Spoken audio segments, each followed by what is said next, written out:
How's it going, guys? Welcome back. In today's video I'm going to go over Liquidity Inducement Theorem and just basically explain what Liquidity Inducement Theorem is, because I've had people ask in the past if I could explain Liquidity Inducement Theorem or lit or algo trading, whatever you may call it.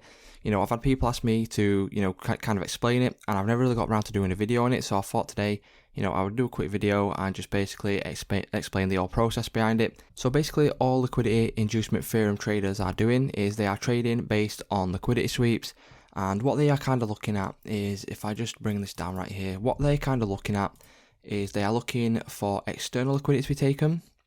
So you might get sort of a pattern like this, so you come up, come down, you take the high, you come up, and you get something like this. So then you'll get external liquidity taken, which would be this high right here. And then what you would look to do is you would look to come down and take liquidity from the internal range, and then obviously you would look to come down and then look to continue it on.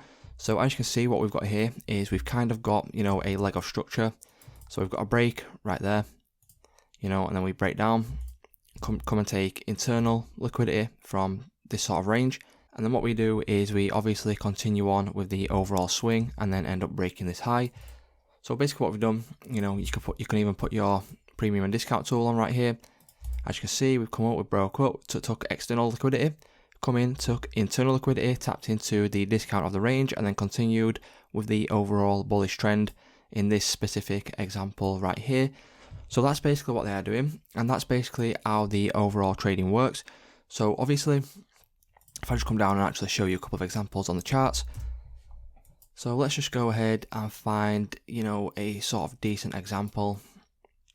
You've got, I just want to find something, clear for you guys to see, so you can actually see it like kind of working in sort of a good way.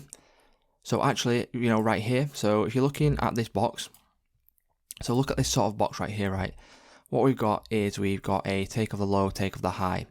And then obviously we do go ahead and take out this high as well, which means that we could be changing obviously direction and could be changing trend.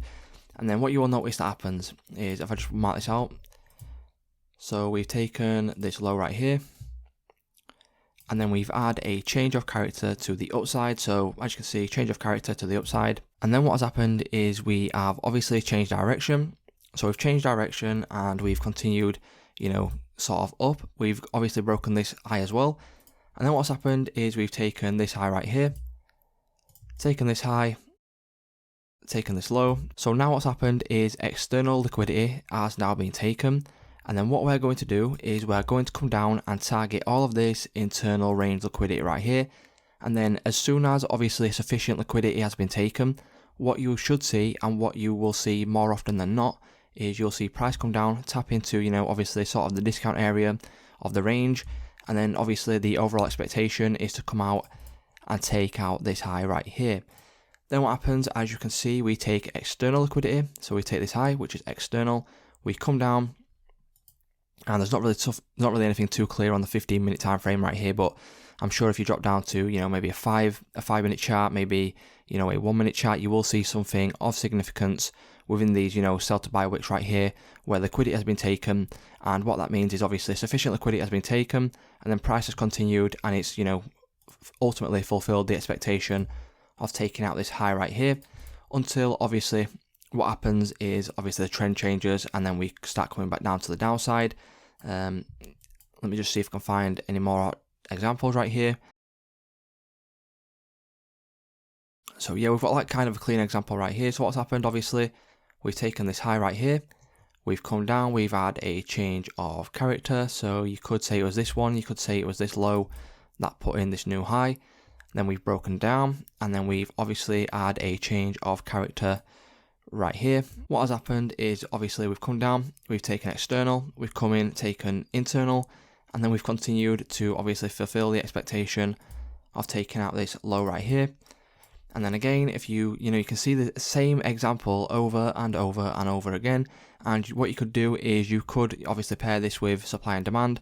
And if you pair this with supply and demand, what that will do is obviously it will add more confluence. It will give you a higher probability of trade.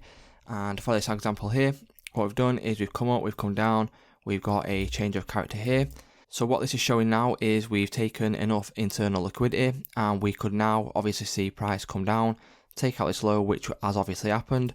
But what else has happened is obviously we've broken this low right here, and then what has happened is we've come down, well, come up, sorry, and then we've taken out this high right here, which would then be internal. So we've taken out external, taken internal, and then continued to take out this low. So it's pretty simple stuff, guys, and that's basically what it's done, because what you could do is, and what a lot of traders do, is they will take a trade from here. So they will take a trade from this low. Once this low is swept, they'll take a trade. So if I just change this, so they will take a trade there when external is taken, and then once internal is taken, they will take a trade right here, take it to, you know, sort of this liquidity point here. Once you take external, we could take a trade sort of from this low. So you could take a trade once external is taken down here, take it up into the range. Once internal is taken, you could then obviously look to trade back down, but in this example, it looks like price has actually gone up and continued higher. So that's basically all liquidity inducement theorem is, guys. You know, lit trading, algo trading, whatever you want to call it, that's basically all it is. They look to trade from, you know, a take of external, and then they will look for price to come and take liquidity from the internal range. And, you know, I think I've mentioned internal liquidity before, and external liquidity, you know, it's something that's widely known within the SMC space.